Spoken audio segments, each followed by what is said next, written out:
Just as my mother-in-law was heading over to the couple to retrieve the Tupperware, my father-in-law suddenly collapsed, tumbling out of his chair. Everyone's attention immediately shifted to him as he clutched his stomach, clearly in significant pain. "What's wrong?" someone asked, concern etched on their face. Amidst the commotion, my father-in-law managed to utter something that took me by surprise. "I only had a little bit of food from the kitchen. Why is my stomach suddenly upset?" I caught my mother-in-law's response, "Did you eat some of that?" I'm Emily, a 20-year-old housewife. My husband, Joy, and I married last year. Being the same age, our conversations and values align perfectly, which has made our relationship harmonious. Our love has only deepened since we got married. However, there was one aspect that unsettled me slightly when we first got married. During our visit to my in-laws to offer our wedding greetings, I noticed my mother-in-law's rather traditional perspective. "When you get married, you come to live with us, right?" she had asked, as though it were a given. My husband and I responded in unison, "What?" We both had no intention of living with his parents. My husband clarified, "No, we plan to live independently, just the two of us." My mother-in-law's reaction was one of shock. "What? But you're the eldest son."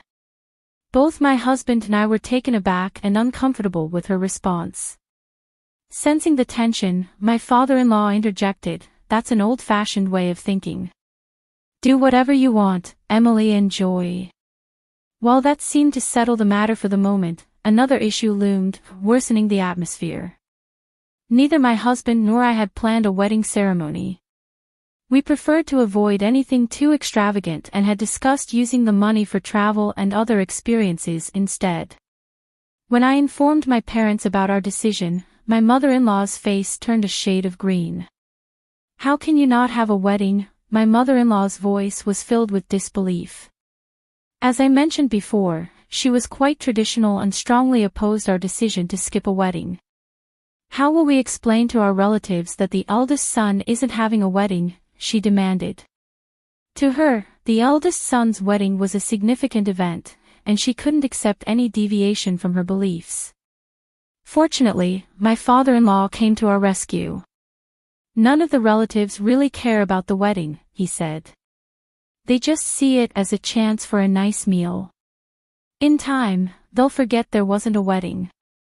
If you two decide against it, that's perfectly fine." His understanding and respect for our wishes were a relief, sparing us from having to conform to my mother-in-law's traditional expectations. Despite her disappointment, we went ahead with our plans. We married without a ceremony and began living independently. I embraced my role as a housewife, supporting my husband by handling the daily household tasks. I find joy in preparing lunch and dinner for him, and our life together has been fulfilling and happy. I think it will be even more enjoyable when we have children someday. About 2 months after our marriage, my parents-in-law invited us to visit. Given the previous disagreements with my mother-in-law, we were a bit apprehensive. However, since we hadn't been to their house since our wedding, we decided it was time to go. I braced myself for any lingering hostility from my mother-in-law, but to my surprise, she was nothing but welcoming. "If you have any questions about being a housewife, don't hesitate to ask me," she offered. "I have all kinds of recipes and would be happy to share everything I know." My mother-in-law, who loves cooking, often hosts gatherings for the neighbors. She proudly mentioned that her home parties are quite popular and that she holds them regularly. On this visit, I enjoyed a delicious home-cooked meal prepared by her. Both my father-in-law and mother-in-law were incredibly kind, and I felt reassured. My worries about past disagreements melted away, and I realized I didn't need to be anxious anymore. I felt reassured, and my husband felt the same way.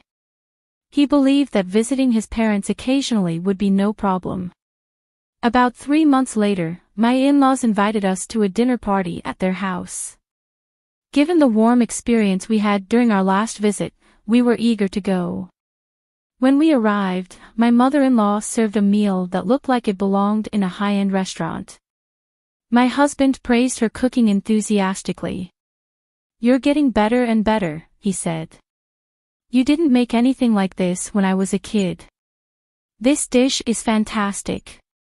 Thank you for preparing such amazing food." My mother-in-law beamed with pride at his compliments and encouraged me to eat as much as I wanted. I enjoyed the evening, but later that night, I began to experience a severe stomach ache. As I sat in the bathroom, I started to feel faint and weak. "Hey Emily, are you okay?" My husband's voice seemed to fade as I struggled to stay conscious. When I woke up, I was in a hospital bed. Apparently, my husband had called an ambulance, and I was rushed to the hospital. The doctor couldn't determine the cause of my illness. They ruled out food poisoning and other common issues. The only suspicion I had was that the pasta I had for lunch might have had too much olive oil. I never did find out what caused my illness. After being put on an 4-drip and getting some much-needed rest, I felt better. My husband and I went home, puzzled by the whole experience. For a while, I was symptom-free, but 2 months later, it happened again. I suddenly felt unwell, and once again, it followed a meal at my in-laws' house. The only common factor was my mother-in-law's cooking. I wondered if her food was somehow spoiled, but my husband, who had eaten the same meal, was perfectly fine. A month later, the same thing happened after another dinner at my in-laws. Concerned, I invited a friend over for lunch to discuss what might be causing this recurring issue. "Could it be stress?" she suggested. Her comment made me a bit anxious.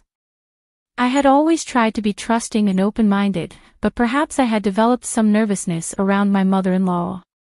Plus, getting sick every time we visited her house was becoming a troubling pattern. My husband shared my concern. He suggested we should take a break from visiting my parents-in-law for a while. Though we didn't know the exact cause, it seemed clear that my symptoms were consistently linked to meals at my in-laws' house. My husband speculated that it might be related to my mother-in-law's cooking. I began to wonder if that might be the case. Afterward, my mother-in-law reached out several times, inviting us for dinner. My husband consistently declined the invitations, keeping my health in mind. However, we received another invitation for a dinner party that we couldn't easily refuse. My brother-in-law and his wife were coming to my in-laws' house to offer their wedding greetings. Although I was a bit anxious, as I had been feeling better by avoiding my in-laws' house, my husband assured me that I didn't need to eat much if I wasn't up for it. I decided to try to limit my intake as much as possible.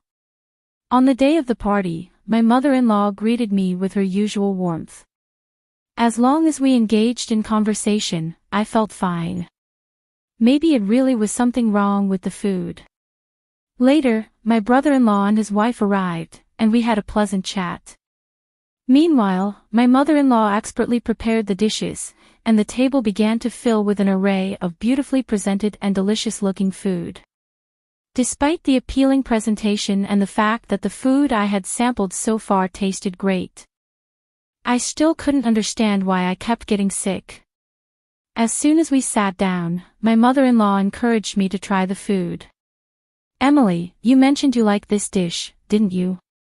I made it especially delicious today, so please try it." I felt uncertain about what to do. Just then, my husband interjected, "Emily isn't feeling her best today, so let her eat what she can manage." My mother-in-law responded with a nonchalant, "Well," as she set a small plate with a modest serving in front of me and asked, "This amount should be fine, right?" I was unsure of what to do when my brother-in-law spoke up. "Emily, if you're not feeling well, you don't have to force yourself," he said. "I've already greeted you, so if you're feeling sick, don't hesitate to go home and rest." It turned out my husband had informed his brother and sister-in-law about my situation, and they were both aware of what was happening. Their concern was comforting. Seeing that she couldn't insist I eat, my mother-in-law said, "Well then, I'll pack it up in a Tupperware for you to take home." I was puzzled by her insistence, but I figured if I took it home, I wouldn't have to eat it anyway. I gratefully accepted, saying, "Okay, thank you very much." Just as my mother-in-law went to get the Tupperware, my father-in-law suddenly collapsed and fell from his chair. Everyone turned to see him clutching his stomach in apparent agony. "What's wrong with you?" someone asked. He hadn't even touched the food on the table yet. "What in the world is going on?" My father-in-law then said something that took us by surprise. "I just had a little bit of food from the kitchen. Why is my stomach suddenly upset?" I heard my mother-in-law's anxious response, "Did you eat some of that?" Without hesitation, my husband called for an ambulance. My mother-in-law accompanied my father-in-law to the hospital, leaving us in a state of shock at their house. I kept thinking about her earlier comment and realized that my brother-in-law's wife might have experienced something similar. "We should investigate the kitchen," I suggested, suspecting there might be a hidden issue. We went to the kitchen where my mother-in-law had been preparing the food and found something alarming. We immediately drove to the hospital where my father-in-law had been taken. At the reception desk, we learned which room he was in and went straight there. As we entered, we heard the doctor asking my mother-in-law if she had any idea what was wrong with her husband. She claimed she knew nothing about it. When we walked into the room, my mother-in-law looked flustered. "Oh, you all came here," she said, trying to dismiss our concerns. "It's all right. As long as I'm here, everything will be fine." But we were determined not to let this opportunity slip by. "I need to talk to you," I said firmly, walking up to her with my husband, brother-in-law, and his wife following. "What is wrong with you all?" I demanded. My father-in-law's condition had stabilized somewhat, and his complexion looked better, but the cause of his distress was still unknown. Apparently, he had been conscious for a while after arriving at the hospital, but after multiple trips to the bathroom, he became severely dehydrated and lost consciousness. I looked my mother-in-law straight in the eye, took something out of my bag, and held it up for her to see. When she saw it, her face turned pale. "Do you recognize this?" I asked. "Did I?" "Well, what is it?" she stammered, feigning ignorance. "This is a laxative." I said I couldn't understand why there were so many powdered laxatives in the kitchen. My mother-in-law fell silent at my discovery. The doctor, examining the situation, said, "It appears your father-in-law's symptoms were caused by ingesting a large amount of laxative. We'll run some tests to confirm. If we find evidence of laxatives, we'll need to ask him when he ingested them. If he doesn't know, it means someone else intentionally administered them, which could lead to charges of injury." My mother-in-law's face went pale with panic. "No, it's not like that," she stammered. "I didn't try to make him eat that food. It was just negligence." My husband, visibly upset, pressed her, "Then who were you trying to feed this to?" "It's not." My mother-in-law began to protest, but her voice faltered. "If you won't tell us, we'll have to involve the police and have them investigate," my husband said firmly. Realizing she had no other option, my mother-in-law confessed, "All right, I'll tell you. It was meant for Emily. I intended to punish her by putting laxatives in her meal." "Punish me? What did I ever do to deserve this?" I asked, bewildered. "You're the reason my son has become a bad son," she said bitterly. "You didn't live with us, and you didn't have a wedding. It's all because of you persuading him to make these decisions. You're my enemy." Her resentment seemed unfounded and unjustified. My husband and I looked at each other, appalled. "Is this why you've been putting laxatives in the food I've been eating?" I asked. "It wasn't a lot of laxative before," my mother-in-law insisted, trying to minimize her actions. "That's why you were fine." "Don't be ridiculous," I retorted. I was rushed to the emergency room. "How can you claim it wasn't a lot?" My husband and brother-in-law echoed my frustration, condemning her actions. "I can't forgive you for what you did to Emily," my husband said angrily. "I'd be furious too if it were my future wife being treated like this." Both my husband and brother-in-law declared that they were done with my mother-in-law. Her face contorted with fear and desperation as she begged them not to say such things. My father-in-law, who had been semi-conscious throughout the conversation, finally spoke up. "You've done a terrible thing out of ego. You should be arrested by the police. I'm deeply disappointed in you. But even if you say that, you're not divorcing me, are you?" my mother-in-law pleaded. "That's not enough," my father-in-law continued. "You're going to pay Emily $30,000 in damages, and of course, you'll need to work for it. I won't be helping you in any way." "No, that's impossible," she cried. "I've been a stay-at-home mom all my life." "Shut up," my father-in-law cut her off. "If you don't accept these terms, I'll divorce you immediately and report you to the police." With no other options, my mother-in-law reluctantly agreed. She began working hard to pay me the $30,000, slowly making payments as she worked through her obligations. My father-in-law keeps a close watch on my mother-in-law to ensure she doesn't try to cheat. All of her salary is being used to pay the damages she owes me, and she looks quite overwhelmed. However, I believe she deserves it for the pain she caused. Meanwhile, my husband and I are living happily. Both my father-in-law and husband assured me that I don't have to see my mother-in-law again, which has brought me a great sense of relief. I know I've been through a lot, but with the support of my husband and father-in-law, I feel confident that I'll be okay, no matter what happens.